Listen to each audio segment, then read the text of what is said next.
Welcome to Life Unrestricted. This is your show if you're sick of living a life controlled by food and exercise rules, and if you're ready to learn how to accept yourself and enjoy the heck out of life. My gig is about body image, femininity, self-worth, and resilience. Come on, let's walk side by side as we slowly step out of restriction misery and unlock our true selves. Your host, Merritt Boxler, is a former national radio DJ, freelance journalist, speaker, and writer with a passion to make women feel good in their bodies. This is a show brought to you live from Switzerland. Hey there, lovely radical. Ready for the 12th ride with the Life Unrestricted podcast? I promise it's going to be a feel-good ride, as always. We have a great lady on the show today, but before we start, I want to say thank you. Thank you for listening. Thank you for subscribing. Thank you for reviewing, most of all. That's very important and it means a lot to me. And lastly, also, thank you for being brave enough to be on this journey with me, shuffling along with me out of maybe decades of restriction, binging, body shame, and weight obsession. And maybe, who knows, just like me, exercise addiction. And as hard as this shuffle is, and in many ways we have to admit it is harder than the old addiction we had to dieting, to controlling, tracking, counting, and measuring, as hard as it is to give all that up and find out who we really are and live our truest expression of ourselves, it's also one of the greatest journeys we'll ever be on. It's one where we are learning how to live a liberated life. And freedom sounds sweet in my ears, at least compared to what I can look back on. A life spent manipulating my body, criticizing it for being hungry, hating its shape, torturing it with unhealthy amounts of exercise, and still hating it at every size it ever was. I would eventually hate it again. Now that I'm waking up to a healthier attitude and a saner, freer way of living, these behaviors that I'm trying to unlearn strike me as nothing but cruel. Because let's look at it. What did my body do except, and I mean this ironically, not looking like the so-called ideal that was arbitrarily made up and is being presented to us day by day, even though hardly anyone looks like that? What did my body do except not looking like that? It didn't do anything. When we look at it in a more neutral way, all we see is a body that is trying to keep us alive, right? It's beating its heart for us. It is taking breaths for us. It is healing wounds for us. And some of us treat it like it's a traitor that has totally let us down. But without it, we're nothing. It lets us hug people. It lets us pet cats. It lets us go places. It lets us see stuff. It lets us laugh. It lets us cry. That sounds like a pretty cool companion, doesn't it?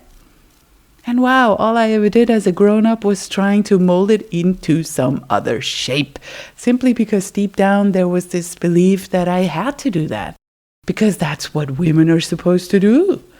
That's what I thought I need to do in order to be accepted in this world. Well, I don't think that anymore. I don't think that I need to participate in my own oppression. How about you?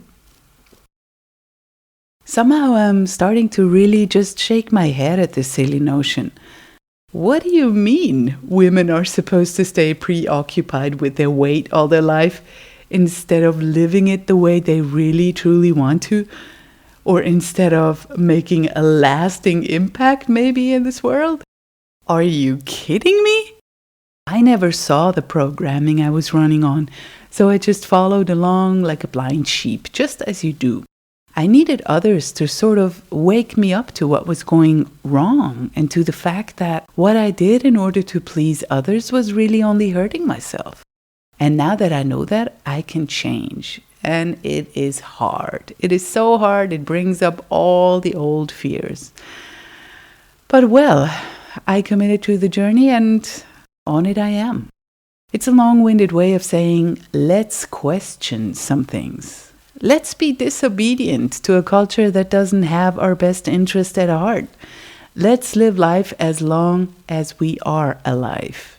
You're not going to be remembered for your body, and it's certainly not your masterpiece. Who are you really? Let's find out how badass we can be. So, today's episode of the Life Unrestricted podcast will bring you Glenys Oyston from Los Angeles. Glenys is a registered dietitian who does not believe in dieting because she has seen behind the BS and has become a health at every size dietitian. Like many of her fellow RDs that follow the HAES, health at every size principles, she knows that it's much more helpful to improve our relationship to our bodies and food than focusing on weight loss. She has been a diet victim for years and years, just like many of us, and she has experienced just how much attention we get when we lose weight, which is ridiculous. Therefore, she knows exactly why so many people dread to gain weight. But instead of keeping on living in the pre-hell of either lusting after food or restricting the food, she got taught a better way. She got educated about HAES, health at every size, and as she says, it has transformed her life. She never dieted again, and she is doing fabulous. She has helped countless humans ditch diet mentality and find true self-acceptance and a healthy body image. She also writes the amazing blog called Dare to Not Diet, and she's a fellow podcast dean. Together with Aaron Flores, an amazing man, she hosts the highly recommendable podcast called Dietitians Unplugged. When I called her, she had just gotten out of bed. Hi, Glenys. I'm glad you are on the show. I'm really happy you could make it this early. Thank you so much. I have been listening to your show, and it's amazing. And Thank your first you. episode blew me away, so I'm so honored to be here. Wow, that honors me. Your story, when I was listening to it, first of all, you have a beautiful voice, but second of all, I was just like, oh wow, we have kind of this similar story to a large degree, not all of it, but some of it. I just thought, oh, that's so cool that. I mean, it's unfortunate that we've been through all this dieting and stuff, but it's also really cool to know that, other people have the problems that, you've been through. Kind of thing. Feeling less alone. But I think you're definitely a couple of steps ahead of me. So I'm sort of shuffling behind everyone, but I'm trying to, not lose hope. It's not the easiest path to be on, but I do relate with your story as well. I heard it on 2 other podcast episodes and a little bit in your own podcast with Aaron Flores, the Dietitians Unplugged. But I would love to have my audience get to know you as much as you want to share. Please take us back into your story. Okay. So I am a dietitian right now, and I'm a clinical dietitian, and I'm also starting my own private practice. But the reason I became a dietitian actually was that I had dieted for most of my adult life. Starting in my early 20s, I had been a kind of a fat kid. And, I like to use the word fat and not overweight or obese, just Good because that's the preferred term of fat activists. And I don't like the medicalization of fatness with the words overweight and obese. So I just wanted to tell your audience that. Thank you. I still feel a little insecure using the word fat, so I'm always kind of tiptoeing around because someone told me that I can only say it unless someone says that it's okay, and I don't want to offend anyone. So, but it's good to know that we can use the word in this episode, knowing that people now know that it's not offensive in any way. Yeah, and that's definitely true. It's like not everybody self-identifies as fat. So, but I feel like it's important for me to say that I'm good with the word fat. For me, I prefer it. It's what I got called as a young person, as a kid and a teenager. Yeah, so too. I'm like owning that now. So, so I had kind of been like a chubby kid, and then a increasingly fat teenager, and then a young fat adult. And I'm not really fat, but like enough that people would, make Comment comments on it. Yeah. Yeah. It's the whole, oh, you have such a pretty face. And that was not even when I was at my fattest.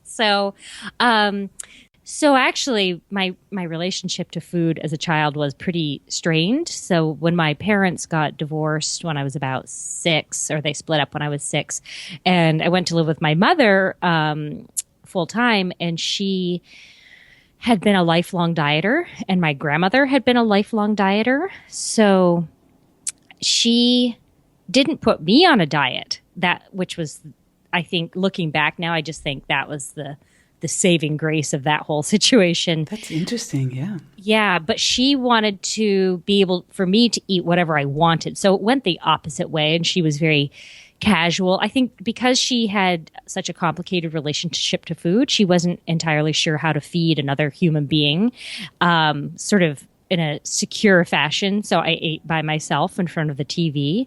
I ate frozen dinners. She didn't really like cooking, and I think part of the reason she didn't like cooking is she felt that she would have to eat the food. Mm-hmm. And dieters a lot of times don't want to cook or bake because they say, oh, I'll eat the whole thing. I think that was definitely my mom. So, and then on the other side, I would comfort myself with food quite a bit. Like I would just say, oh, can I have cake? And she would give it to me anytime, or cookies. And so there was a lot of distortion in the feeding dynamics at that age. And I don't blame my mom because she came out of a diet culture that kind of robbed her of the ability to just be able to feed herself.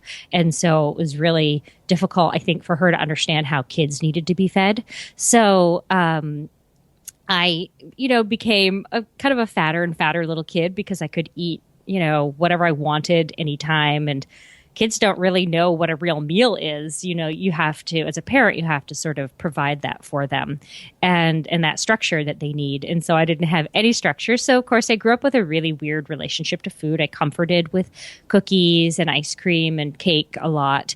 And as I became a teenager, things sort of normalized a little bit, but then I, had the freedom to eat in our school cafeteria, and I would just get, I wasn't a great eater. So it's not surprising that I did gain weight through that time. It's not like I had a stable sort of weight-height relationship. I kind of did gain a lot of weight. So I honestly, I say that I've never had a good relationship to food until I hit maybe my early 40s. So and that time was no exception. So around my early 20s, I just thought, oh, God, I've got to do something about this. Like I knew people that had been on Weight Watchers. So I decided to go on Weight Watchers. And ironically, those people I knew that had been on Weight Watchers had also gained all their weight back. And so I was kind of skeptical going in thinking, well, I'm just going to try this and see. And if I can't still eat my favorite foods like McDonald's or whatever once a week, then forget about it. Mm-hmm. So, and I went on, of course, I lost weight very quickly and kind of easily. There wasn't the struggle that most people or a lot of people go through. So that was unfortunately very seductive. It might have just been that because I ate a little bit better, maybe my weight just gravitated towards the bottom end of my set point range. I don't really know, but it was fairly easy. And so I was this new person. I was this thinner person. And, life gets better as they promise, people start paying attention to you, even though inside I was still very much a fat person in my head, and that kind of never left me. Yeah, me too. Yeah, I would be surprised when I saw pictures. It's like, oh, I'm quite a bit smaller than I am in my head. And so for years that, I think I was just like a fat person inside a thin person. But exactly.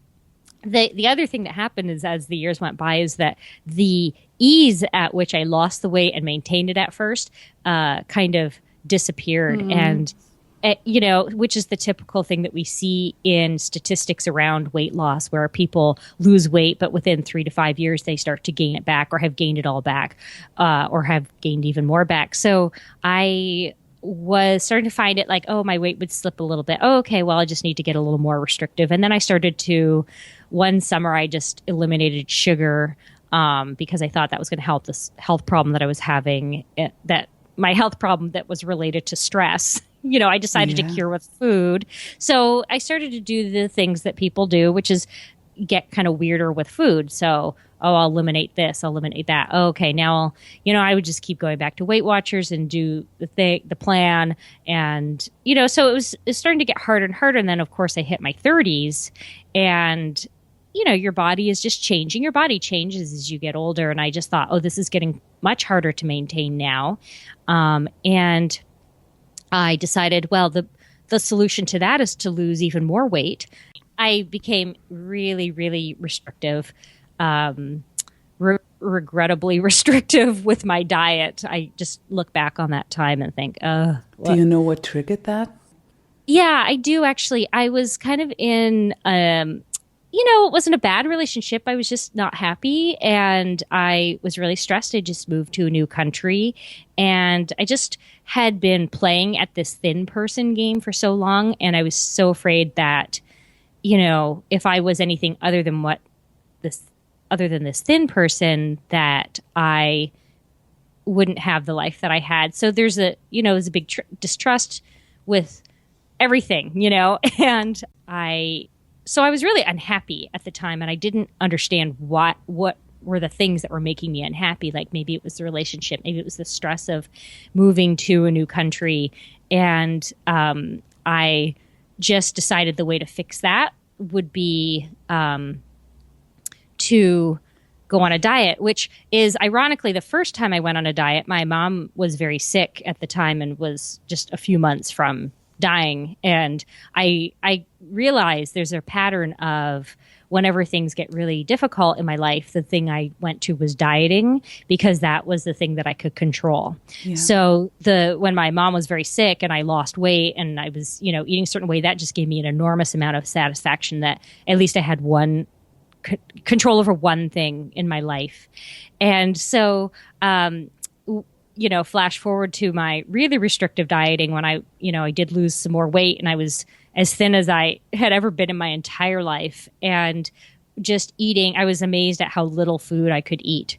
And that I had to eat to maintain that. And I also became really obsessed with food constantly in a way I had not been before. And I was just that before you became a dietitian?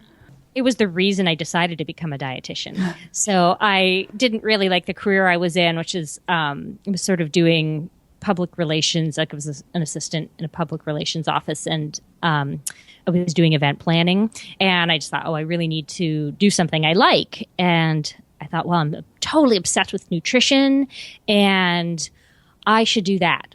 And so I looked into Interesting how everyone gets to be a personal trainer or a dietitian. Right. And I think it's because you have to in order to maintain that lifestyle. Yeah. Like you literally have to make it your job in order to maintain that kind of weight loss or that kind of restriction or exercise level. And I thought of becoming a personal trainer, but I really don't like exercise all that much. Like I don't like formal exercise that much. I thought, well, that'll never work. So, but I was really for most of my life, I was into cooking and food, and the preoccupation that comes with dieting just kicked it up a notch. And, now you're trying to find foods that taste good, but that also have 0 calories in them. I just remember saying to people like, I've decided to become a dietitian because that's the job that's going to allow me to obsess about food 24 hours a day. And now I think back on it and think, God, that's weird. Like, wow, did somebody say that's insane? Stop, But no, I mean, this was the early 2000s, and this was the culture that we were sort of entering into where everybody was weight obsessed. And I was living in California, and let me tell you, everybody is weight obsessed here. So, yes. It's a supportive culture for dieting. And so I started school and I went part-time for a long time. I just worked and went part-time, which is great, something that we could do here, and it was really affordable. And it wasn't until 2010, and I had my first sort of introduction to nutrition class.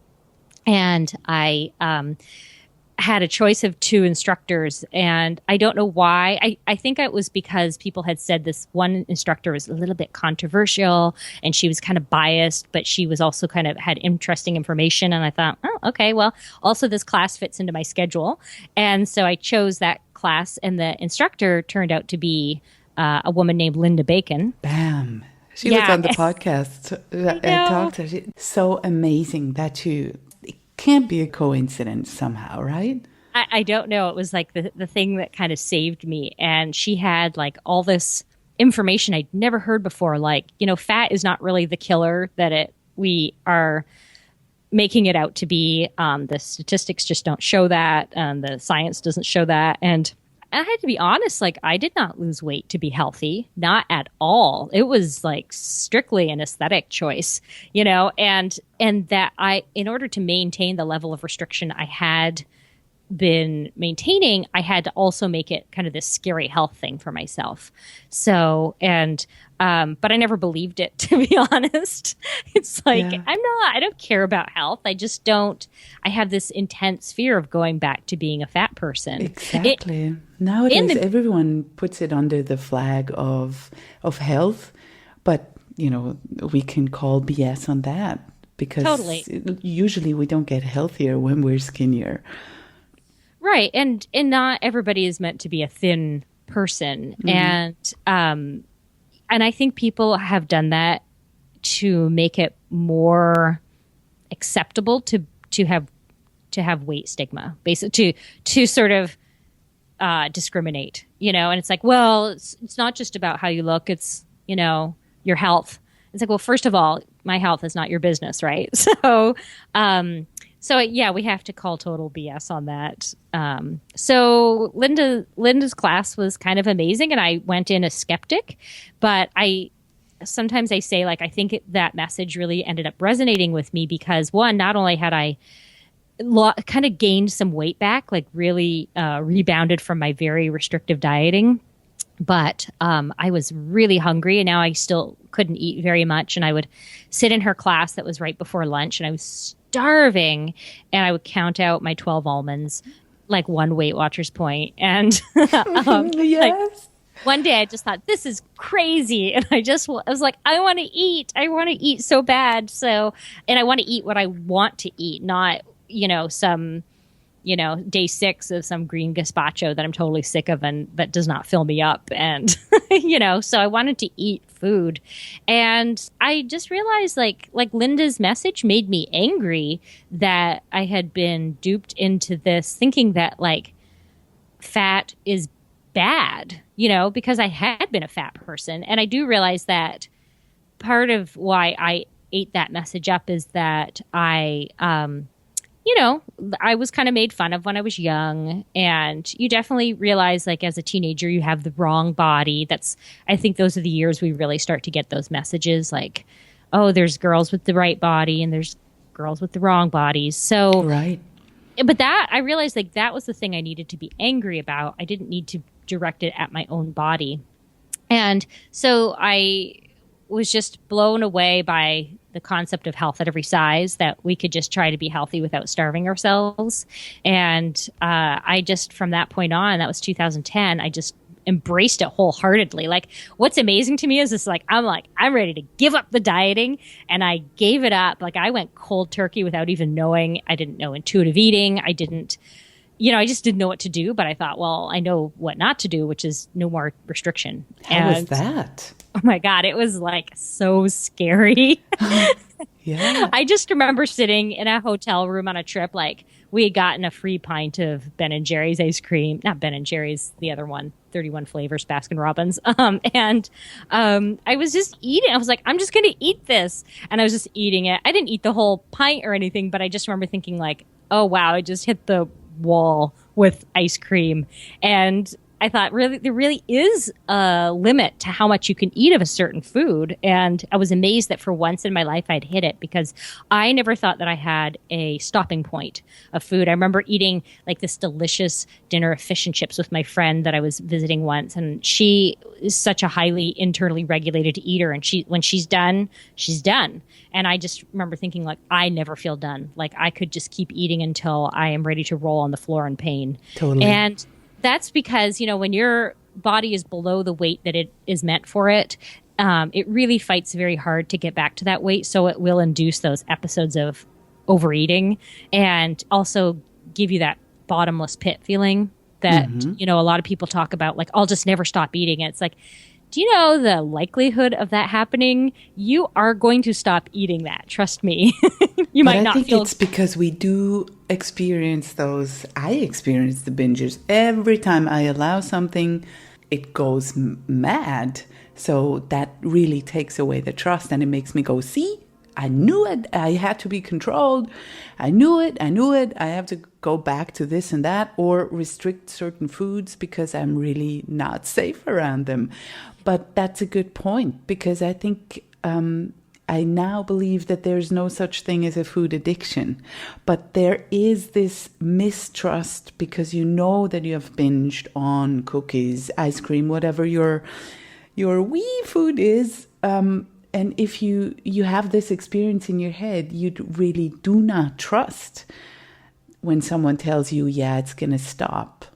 Because inside there's this feeling, this is going to be, whoa, they're going to have to stop me. Right. You know? And initially, when you do come off of that dieting behavior and also dieting mentality, yeah, you're totally going to have some binges. You really are going to have them. And what I say to people is you just got to kind of hang in there and stay with it and just sort of stay present. And maybe you are going to eat more than you intended, but at least you'll know what that feels like, you know? And there's also the component, even if you're not restricting calories, but you're restricting certain foods, and it's almost more of a mental thing, that you will still probably overeat on those foods because you don't feel secure that you'll ever be able to have that food again, either because you won't let yourself have it, or for whatever reason. And I think it's one of the reasons that we eat the way we do on, like, for American Thanksgiving. You know, we talk about Thanksgiving full, like people are just so stuffed at the end of the day. But part of it is because it's a really special dinner, you know, and you don't eat like that for most of the year. And it's sort of like, oh, I won't be having this turkey and this amazing dressing and potatoes and pie and whatever else. And I think that we kind of go bananas on it a little bit, because you aren't going to have that food probably for another year, or at least a few months anyway, you know. And so the mentality is almost as bad as the actual restricting. Like, it's just as bad, you know. And what I was amazed at when I started to do research in this and to look at the science behind it is that they can even recreate binging behavior in lab rats by sort of intermittently giving them really palatable rat chow, which I call rat ice cream. And they give it to them, but not in a regular way. So the rat becomes insecure about whether it's going to ever have that again. So when it does get it again, it will binge on it. And this is even without them making the rat really hungry. They just keep giving it a regular diet. So, Amazing. It is kind of amazing. I mean, rats don't know that they're being restricted, but there's some mechanism in them that makes them go for the high energy food when they don't have full access to it. So with us, it's even worse because we know we're not going to get the food because we're telling ourselves we can't have the food. We are the prisoner and the prison guard at the same time, sort of. Exactly. And that's such a great analogy, actually. So we need to just toss away the key or open the door and toss away the key and sort of let ourselves feel that, you know, we have access to all this food. And I think the other thing is, I always say, like, we really take it for granted that a lot of us do have access to this food. I mean, one of the things we find in studies about overweight and obesity is that it really affects sort of more economically disadvantaged communities. And I think that there has been a tisking of like, oh, they just don't know how to feed themselves for a long time. When in reality, we're not really looking at the effect of food insecurity on weight, because if you don't know where your food is going to come from next, you know, you to eat a lot more to make sure, you know, it's how we are designed to make sure that we survive. So it's amazing because a lot of us who have, you know, complete access to all this amazing food, and then we don't let ourselves have it.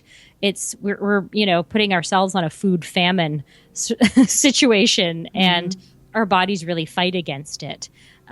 So then I decided, yeah, sorry, go ahead. Do people have to go through this process of full allowance with their separate, let's say you are afraid of Nutella because you think you're going to eat 10 jars of it, and you are at the same time afraid of brownies and cake and bread or whatever? Do you have to allow it all at the same time, or is it okay, I'm going to go crazy on Nutella, and then Nutella is easy, and then I'm going to bring in the cookies, and then I'm going to go crazy on the cookies, and then the cookies are neutral, and then I'm going to bring in the cake, and then I go crazy on the cake, which is never ending?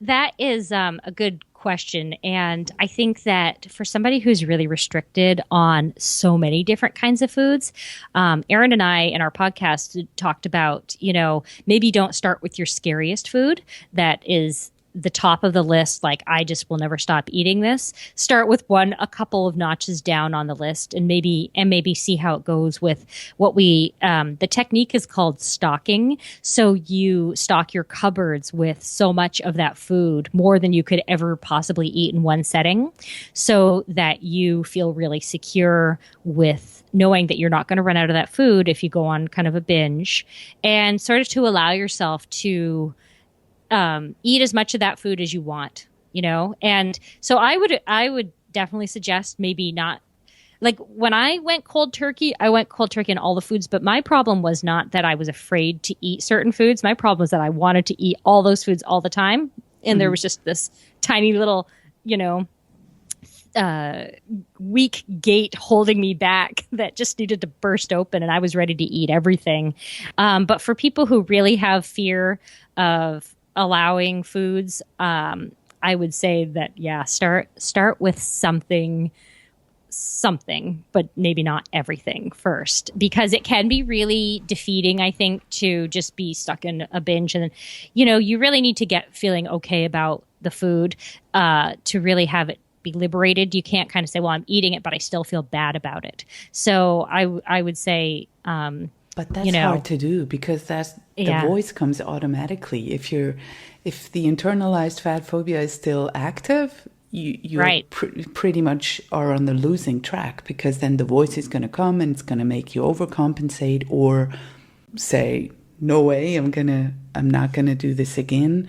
So I think the first step would be trying to get rid of the internalized fat phobia, because the whole fear is just a guise for fear of weight gain. No one is afraid of Nutella in itself, right? Yeah, that's a good point, which is that you really have to do the dual work of, it's the nutrition side of it, the eating side of it, but also the understanding why we're afraid of fat and why we hate fat and how fat bodies are treated in society. And then I was able to look and accept everybody's fat body pretty quickly once I realized, like, this is such a discrimination issue.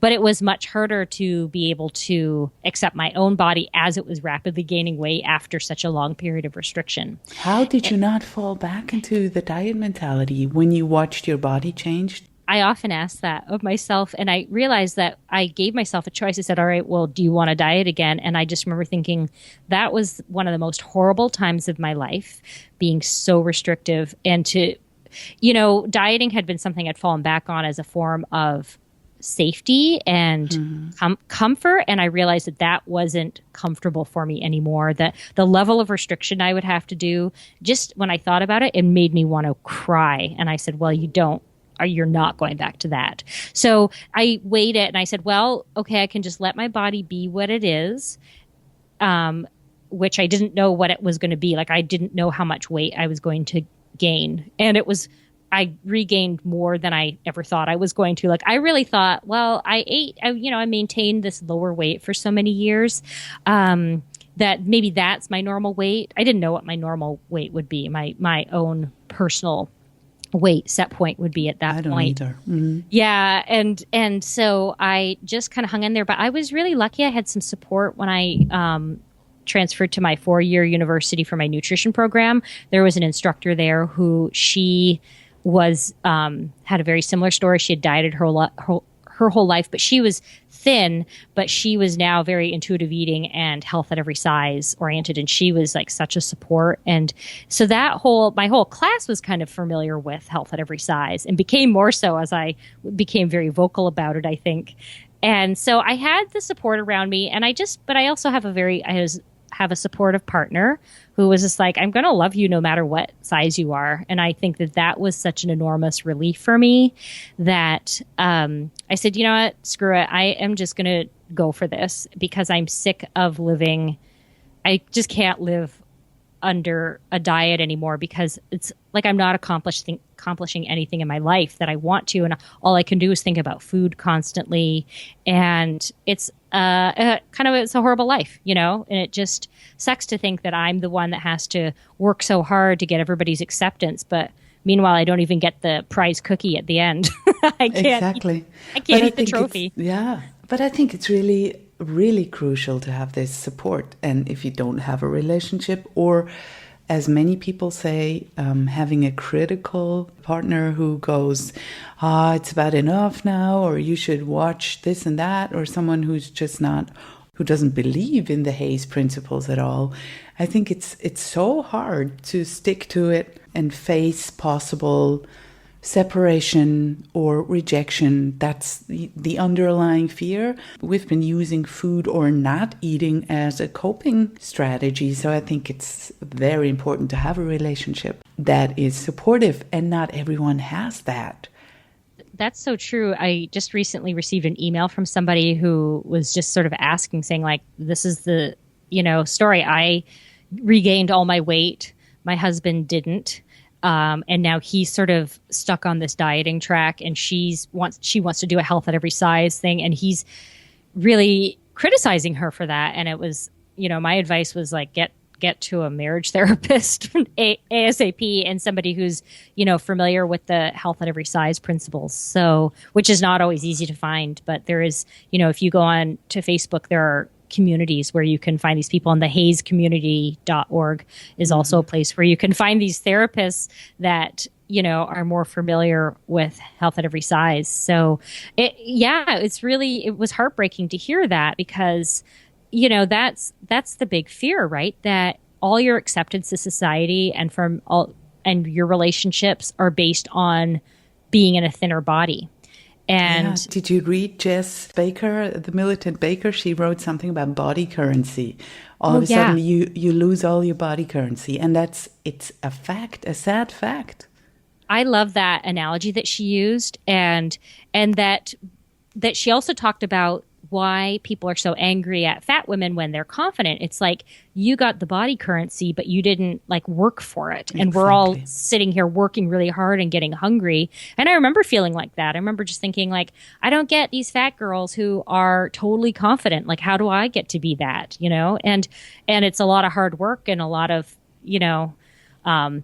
introspection for sure, but also to look around and realize you need the help of community. You need other people's voices to say no, I'm going to be fat. I'm going to do what I want and be okay with it. And we're living in such a fat phobic society that's one of the hardest things you can do, I think. But it's worth it. I mean, I think it's my life has really opened up since I've accepted myself. In what ways? So that I'm even talking to you now on a podcast is amazing to me. And that I have my own is amazing, because I was really afraid to be seen. Even in my thin body, even though my friends know me as somebody who's very gregarious and outgoing, when it comes to speaking in front of people or sort of displaying myself in any way, I shrink back from that.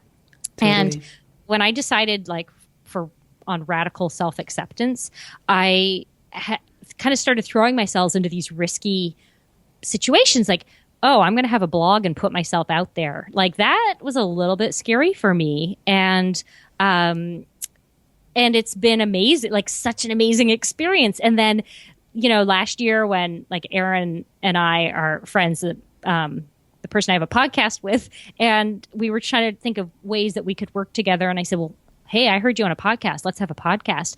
And when I first said that, my heart just sank because I thought, oh my God, that's like the last thing I want to do is speak into a microphone and have other people hear me. But since I've done that, it's like, first of all, I love it. And second of all, I've met all these amazing people also with podcasts, but also been able to reach a wider audience with this message. And I just think these are not things that I would have done when I was thinner because I was still so afraid of everybody's judgment. So when I decided to sort of radically accept myself, that was a really big difference, and sort of say, like, I'm like kind of a naturally angry person, I think. So even though I giggle a lot, but I'm also like super angry about things all the time. That it really helped to be angry at the world for a while. It helps tremendously to develop a healthy anger towards diet culture and the messages. It's really helpful. Like one of the people I really admire is Virgie Tovar, who I know you've talked to her, right? Yes. Yeah. So she has this whole, I read it, her words were like, I have this whole unapologetic fat girl thing going on. So she like has to be seen eating cupcakes. And I thought that's really cool because the other thing that I don't kind of like that maybe happens a little bit with some people is like, well, it's okay to be fat as long as you're healthy. It's like, no, this is, that has nothing to do with it. It's like good fatty, bad fatty thing. Exactly. Terrible. Exactly. Yeah. And it's like, that's like respectability politics. So like, oh, it's okay to accept and like me because look, I'm eating a quinoa salad. And, I love this idea. It's like, no, like thin people can be seen eating cupcakes. So fat people can too. So just people like that, people like Virgie, she, was such an inspiration for me. And like, Reagan Chastain of Dances with Fat blog. Like I just loved how like unapologetic they were. And also like they're like really fat too. So it's like, God, they're doing it. If they're doing it, I can do it. You know, I don't say that about everything because I don't think that's true that like just because somebody else can do it, they can do it. But I just thought they were real inspiration for me personally that if they're allowed to do it, then I'm allowed to do it. So that, yeah, becoming really accepting of my body is key. And I think that is helpful to do that dual work. I think you can work on your eating at the same time as sort of coming to body acceptance. I don't think one has to happen before the other necessarily. I think they'll come together, but you know, it is work. Like, you know, like being on a diet is work. It's learning to not be on a diet is also work, but I think that it's rewarding work in a way that dieting doesn't end up being rewarding. I think why people are disappointed is because I think diets are sort of an addiction for people, and it keeps them busy and it keeps them numb, whether it's by eating or not eating or constantly over-exercising as I am used to. Then it's sort of scary to step back and allow whatever to run its course. Then all the feelings come up, and that's when we tend to run. Because, oh no, yeah, I felt better before. I want to go back to my prison cell because at least I know the horror there. But now, you know, the uncertainty that is, we imagine it to be way worse. And we have to go through feelings that I personally really don't like. Absolutely. Right? I mean, when you said dieting is an addiction, it's so true because I still, 6 years later after quitting my diet forever, like last week, I was kind of stressed out. I had a lot of stuff going on in my life. And the first thing I did was get down on my body. And then the second thing I did was start to think about, well, what if I just maybe didn't eat a certain way, or I did eat a certain, you know, and it's like, I have to kind of sit with it and just say, do you really want to do that? No, you don't. And I think that is the dieting is the addiction, which I've said before. And it's that mentality that I want to go back to dealing with my problems with food and with changing the shape of my body when my problems have zero to do with the shape of my body. And especially like last week had nothing to do with my body. You know, it was just like I've had a lot going on and I needed to practice some self-care. But instead, my thoughts went to, well, what if I just stopped eating blah? And it's like, no. Mm-hmm. So I allow myself to have those feelings, but I really work through them too. So because I don't, you know, I want to be able to eat a normal meal with my partner. Like we used to not be able to eat the same foods, and now we can sit and have, dinner together and meals together. And it's like, and I really, for the most part, I do not overeat, which is kind of amazing because that was a problem that I had when I was a younger person. Before all the dieting, I was an overeater because, like I said, I'd never had a good relationship to food. So I don't want to go back to that world. So, and it just never happened that you started to overeat again like you did before. Well, I think that when I first quit dieting, I had to go through a lot of experimentation with what hunger and fullness felt like for me and what was my level of comfort with those. So fullness was something I hadn't been, like I would go between not being satisfied after a meal to being like in pain after a meal, because especially if it was like a restaurant meal or a special meal or hors d'oeuvres at a party, I would just stuff myself because I couldn't go. I would kind of take the reins off and say, okay, you're at the party, so just eat whatever, and so now, of course, I don't have that problem at all because my mind is set on I can eat exactly what I want and as much as I want. And if that includes being kind of overfull, that's fine. And it's just such a non-issue now. I was thinking like this is the most normal I've ever been with food in my entire life. It's probably because you know that you can always have something later, so you don't need to all grab it all in one instant like I still do, like, whoa, it's here, I want it all. Yeah. It's so funny that you talked about Nutella earlier because I always have Nutella in my cupboard, like always, because when I went to Italy in 2003, that was the height of my dieting. Like, there's nothing worse than going to Italy on a diet. Yes. And that was the first time I experienced Nutella. And I thought, like, I have experienced heaven in a container. And I just, it was one of those foods I didn't let myself eat when I came back to the US. And a few years ago, I realized, like, oh my God, I can eat Nutella whenever I feel like it. And that's amazing to me because I used to say, like, I cannot have cookies in the house. I will eat them all in one sitting. And in reality, when you are well fed, you don't eat too much of anything because it all gets very boring quickly. So, but I do love Nutella. I have that almost every day right now. What do you tell people who come from a background of being eating disorders, not just disordered eating, which I think the lines are blurred there, but so like overcompensating with exercise or just...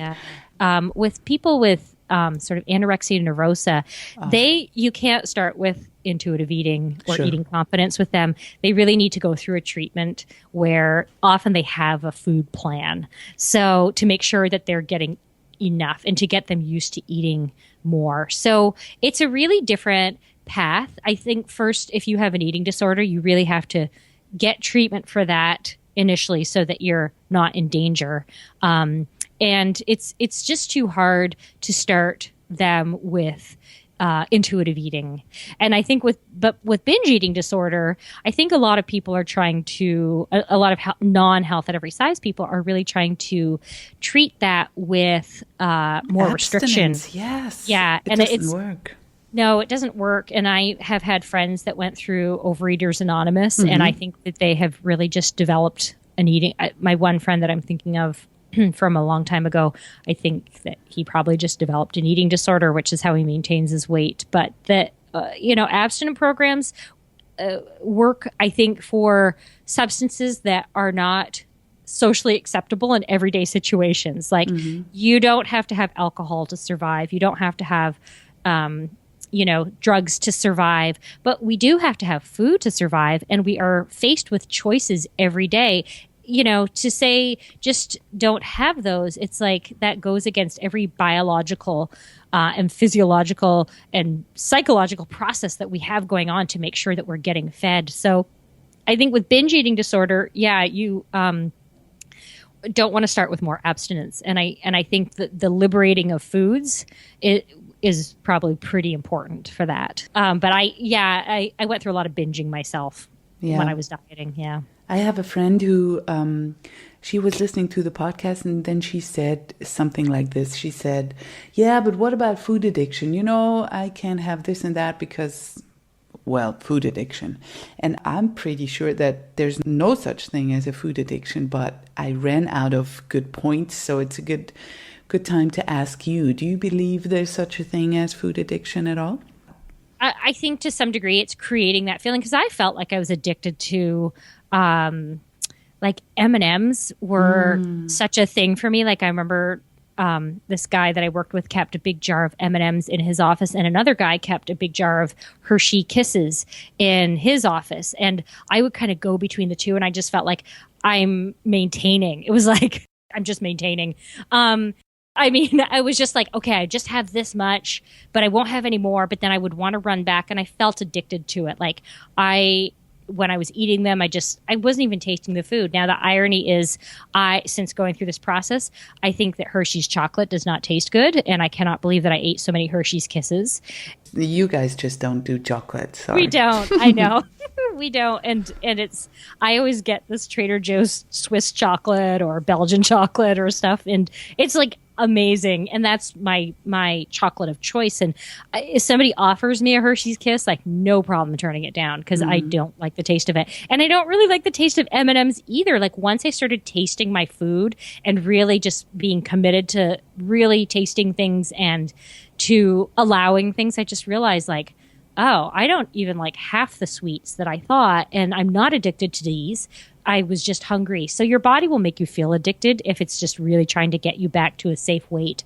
And so I don't really believe in food addiction in the way that we talk about and the way that people talk about it. And I want to do a bit more research on it, and I'm going to do a blog post in the future on it, because I think even if there is food addiction, treating it with more food abstinence is just going to worsen the problem. And so it's a really interesting topic, and I know people get really heated over it. They're like, no, I was totally addicted to sugar. It's like, okay, maybe you just really like sugar because sugar tastes good. It makes no sense to malign this food that is like part glucose, which is our body's main source of energy. It is. Yeah. So it's difficult, but it's work. It's work to get over these food fears. Yeah. What I have experienced is that there's a resistance coming up, because this kept me busy. I mean, how much time, energy, and worry I've been wasting on the whole panic of the weight issue and that exercising compulsively. I mean, it's terrible. And letting go of that makes you realize that you really don't know what, food was my friend. You don't really know how to fill all the time that you suddenly have when you're not focused on food or exercise 24/7. Yeah, that's a really interesting thing that you brought up, because, like I kind of stopped and went, oh my God, I decided to become a dietitian because I was food obsessed. Like, what the hell am I going to do now? And it was sort of like this, I felt lost at sea because I realized I didn't want to help people. I became a dietitian so that I could help people lose weight. And I realized like, there's no way I can do that now. Like, there's just no way. And it was just a total crisis where I was like, well, it's too late to change my career once again. Like, I got to pick something and stick with it. Luckily for me, the Health at Every Size movement, there's a lot of opportunity in that. And so that kind of gave me something to focus on. But yeah, then I had quit exercising too, because I decided that I needed to see if I exercised for enjoyment, if I actually liked it, or if I was just doing it for my body. And then I was like, well, what do I do now? Like, how do I... Exactly. And so there is that kind of time of insecurity of like, oh my God. So, but what's kind of amazing is that I've seen all these hobbies that I picked up. Like, I learned how to crochet, which was... I love that. That's hilarious.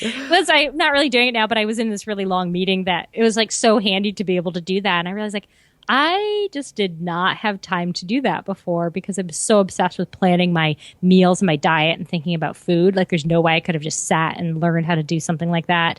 And, I think it's really helpful when you're coming off of this, just sort of coming off of dieting behavior. I really threw myself into fat acceptance. So I spent a lot of time looking at fat fashion blogs and to really looking into that in a way to get support for myself. So that in a way that became my hobby for a while. So yeah, and blogging and podcasting and as blogging, you started, yeah. Yeah, and all those things became a tool to sort of help me in my recovery from dieting, and and it does free up a lot of time. Wow, imagine what we could have done with all the time if all the women in the world wouldn't be, I always joke and I say I'm pretty sure I could have had a PhD by now. Yeah. Like for all the time I put into yeah. dieting. Yeah. Yeah. It's sad. It's not even a joke. No. And I mean, we could have so much more political power if we weren't so busy worrying about what we looked like and maintaining what we look like. Like that's the sad part, is that, dieting really experienced a huge uptick in the early 20th century, right around the time when women across the world were starting to get the vote. Mm-hmm. And I think it's no coincidence that their, advertising and everything started to have a shift, focus shift, to like what you look like and keeping your girlish figure and pleasing your man. And it's sort of like, yeah, well, we're busy doing that. We can't worry about having political power, Yeah. It's the Naomi Wolf quote, a quietly mad population of women obsessed with dieting is not going to be, obedient and tractable. Uh-huh. I love that quote. Yeah, that's one of my favorite things. I totally messed it up now. I don't really know it, You got the nature of it. I couldn't have done it. I couldn't have done it off my memory. Like it's just the tractable population is so true. Yeah. Like we are obedient, and I'm kind of not interested in being obedient anymore. So, and since I've decided that, like I said, I'm really starting to feel my power a little bit, and it's great. I'm power mad. Yeah. How did you work towards accepting and maybe loving your body? How do you get there? So I would even say I'm not quite at the loving my body part, but I'm okay with that too. Mm-hmm. The first thing I did was to start accepting other fat bodies around me.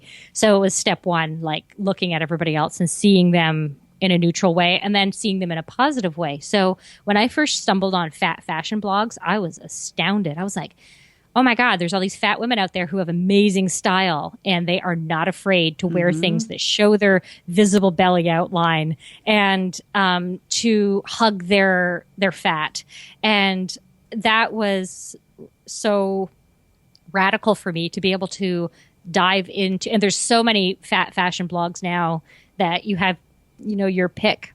And then I read, the blog I read the most was like Dances with Fat, Reagan Chastain, and she just writes so eloquently and so passionately on the subject. Yeah, so funny also. Yeah, and hilarious. Mm-hmm. And I read that like obsessively for several years.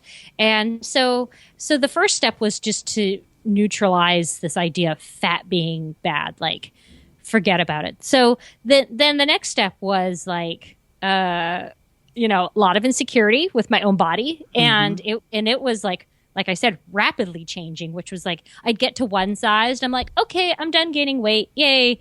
I'd buy some clothes, and then within like a year I would be heavier. And so now my weight is stabilized, and I went back to, it took about 4 years, but I went back to my pre-dieting weight. And I was so amazed with my body that it remembered that weight exactly. And, I was kind of thankful for it. And, I was just like, my body just knows that's where it's happy and that's where it's safe. Let's just, I'm going to honor my body. And so honoring my body processes was more important than being able to appreciate my body aesthetically. I just had to have complete respect for everything my body did for me. And even though as I'm getting older, I'm getting like, things start to break down, it's like, well, have some compassion for my body too. And so that was a big step, to just be able to have compassion and be like, I don't care if I don't like what I look like right now. That's not important. I got to just respect my body. And that was what I was doing with the eating, just deciding to respect it. Okay, I'm really sorry. My phone is ringing right now. Doesn't matter. I'm going to ignore it. Yeah. So I kind of respected my body, and that was key, I think. I found it very relieving that you said it took you several years to get to a point of acceptance and respect, because I tend to put myself under a lot of pressure. I'm like, yeah, you should be further ahead, and why do I have such a hard time with my body, and I can't allow more change, and then I step back. So I think it's good to point out that it's not an overnight thing that will happen just like that. Oh, no, that can take years, because we need the acknowledgement that we are in this culture that promotes fat hate.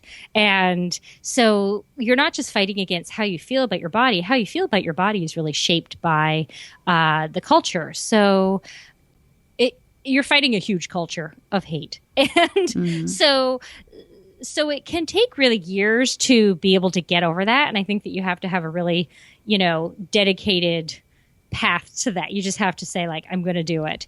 And so I think, acceptance, like, one of the things I did was like, okay, I'm just going to wear all the things I was always afraid to wear when I was fat. And if it bothers me to look in the mirror, I won't look in the mirror. Or if it bothers me to have a photo, I won't look at a photo.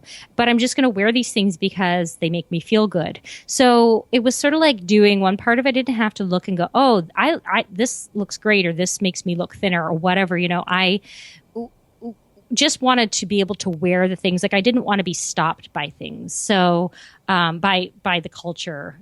And so it's a process. And so this summer, actually, I went through Vivian McMaster's Be Your Own Beloved course, and we're just at the end of it now. And that's kind of been amazing, because you have to take all of these selfies of yourself. She gives you these great prompts every day. Oh, God. And, wow. And it's sort of like, some days it's like, take a full body selfie. And I have to say, when I got around to taking like a full body selfie one day, it was just like, I don't know why. I hate this photo. I hate me. I hate, and I just went through it for a few days. And that was when I was kind of also stressed out. And I would say that a few days later, I looked at that photo and was like, I don't know why I hated that photo so much. So, it's just kind of interesting, because you realize, like, how you feel about your body often has more to do with not your body at all, like what's going on in the world. So, totally. And the culture and what's happening in your world. So it's, again, like, I might never get to the point where I love my body. It's more like, I don't know. I just also think, like, how important is that? Do I have to love my body? Like, I don't think we expect that of men, They can just be okay with however they are, but they don't go around talking like, I love my body and I think I'm hot, or I think I'm, so that we have this expectation of to love our bodies is almost a little much. And I read I wish I could remember who came up with this term, but it was body neutrality, that they liked the term body neutrality better. And that really resonated with me. So, that's what I'm kind of aiming for, is body neutrality. And we still have to navigate in this world. How do you... I experience a certain loneliness ever since I've opened up my eyes to diet culture and the lies that we're being fed.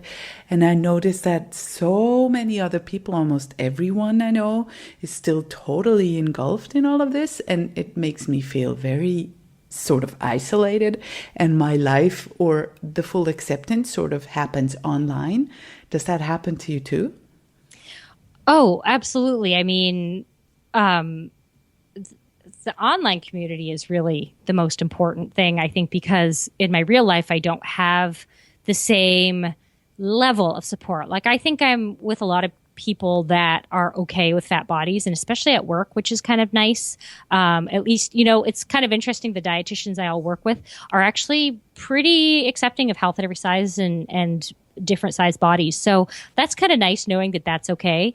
But I would say the online community is really where I find all my support for this. And it's just great to know that there are other people who have been through it. And, the online support is crucial to this process, I think. Yeah. And I think it takes a while until the truth sort of seeps in, and it's like a contagious, slow virus. I mean, someone put it on me, and I'm spreading the word now, and I'm hoping that I can help someone else with it, and maybe they might spread the word. So it just takes a while because it's not as popular sounding in a world that is full of diet culture, but someone made me see. So I'm hoping that I can make someone else see. So it's like helping myself by helping others is helping myself is helping others. You know what I mean? Absolutely. And I wish that everybody like you and me, I wish we all had a blog and a podcast, because we need to counter, a $63 billion diet industry that has a diet ad on every webpage that you go to, that has a diet ad on, during every program that you watch on TV. And it's just... and a dramatic increase of eating disorders and body dysmorphia. And I only have to think about a young girl, and that keeps me going. I'm like, I want to protect that, because growing up nowadays, I don't know how to navigate all that and just stay centered. Oh, I think it's so much worse for teenagers now than it was even for when I was growing up, because I feel like in the 70s and 80s, I was growing up in the sort of the shadow of second wave feminism. And there was this whole sort of, girls are as good as boys kind of thing and going on, and that we didn't have to be a certain way. At least I felt that way. But we've kind of gotten, I see a third wave of feminism rising up now. But I think that it's hard for a young girl to get that message, because the thing you're thinking about the most is, how can I be accepted? So that's kind of a hard message to override, So especially if there's even doctors telling you to lose weight, which in my case was the case as well as my mom. And then, why is it that it's being reinforced not only by your peers saying, yeah, you lost weight, you look great, but it's also the doctor. Yeah, that actually happened to me too as a teenager. I went, when I was about 15 or 16, I went to the doctor, I stepped on the scale, and that was the first time he'd said, like, you're getting too big, you need to lose some weight. And I was just like, well, I'm 15, I don't know how to do that. Like, what the hell, But my response to that was to just never get on the scale again, which I think was actually a pretty mentally healthy response. I also think that my mom, who had, I'm pretty sure, kind of suffered from an eating disorder, just based on everything I know about her now, that she probably had a talking to him and said, don't even think about talking about this again, because he, years later, when I said, well, I'm going to go to Weight Watchers and I need to lose weight, but I don't want to lose as much as I need to get into their thing. And he was just like, well, don't try to lose too much weight. And I was like, God, my mother must have done a number on him, which was great. But not everybody's got that support, and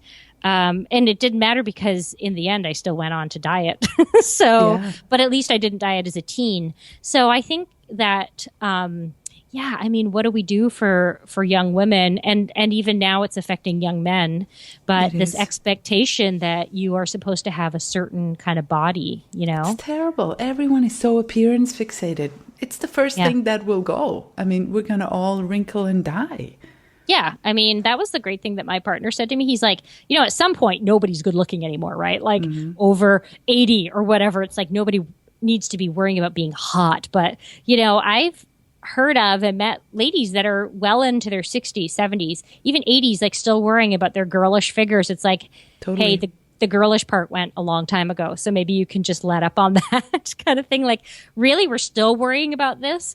And it's so boring too. Like, God, I just want to be able to sit and have a meal without somebody talking about how bad it is or how bad they're being. Like, can we just sit and eat? Ever talk about. It's the topic number one wherever you go. It seems like it's a small talky topic, like the weather. Everyone goes, yeah, I shouldn't, I was bad, I was good.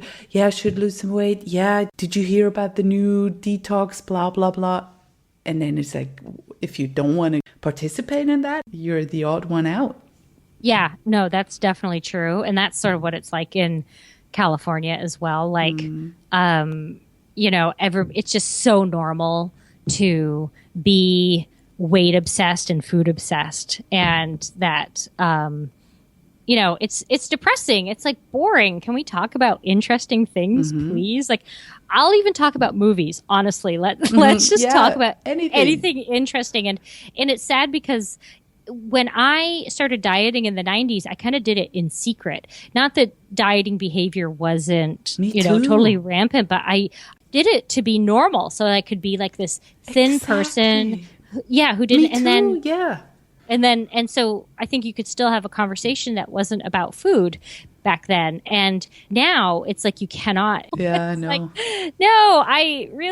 People have different shaped bodies and, sized bodies. So I think it's just going to be up to us Health at Every Size people to really try to spread the word and to keep making inroads. But I think that it's one of those messages that people can't just hear once. They have to hear it many times before it sinks in. So, And I think the people that go through the whole process and adapt the principles, they're going to be the advocates in themselves because they can attest to the fact that they might not have lost weight, but they are healthier or happier or just generally more at ease with themselves or can eat more stress-free.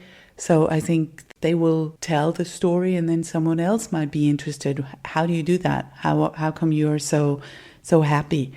Yeah, I think that I was talking to somebody recently. She'd said she'd seen the show My Big Fat Fabulous Life with Whitney Waythor. And she was like, it was kind of like, oh my God, I saw this show and I was like, somebody who's okay with being fat and is happy with their life. And like, whoever says that. And I was like, well, there's a whole community of us. So if you're ready to join it, let me know. So, but it is still so fringe. And this, body positivity is getting a lot of traction, but what gets left out of that is fat positivity, because that's really where we need to go with it. It's not enough to be body positive because that leaves room for people to still say like, absolutely. Oh my God, did you read my rant? I was so angry about this whole... Yes, I did. It was a great rant. You're like, just stop it. I was so fired up. I've had enough of this glorifying and promoting obesity thing. That's just BS. I know. And the funny thing is, like, do they ever stop to think, like, we glorify and promote thin bodies? So it's like, we do that as and a that society. got me very thick. Yeah. And it's like, well, so what if I want to glorify obesity? Who cares? It's really just not, it's kind of a non-issue, to be honest. And it's not okay to discriminate anyone because of stuff like this. It's just not, it's not okay.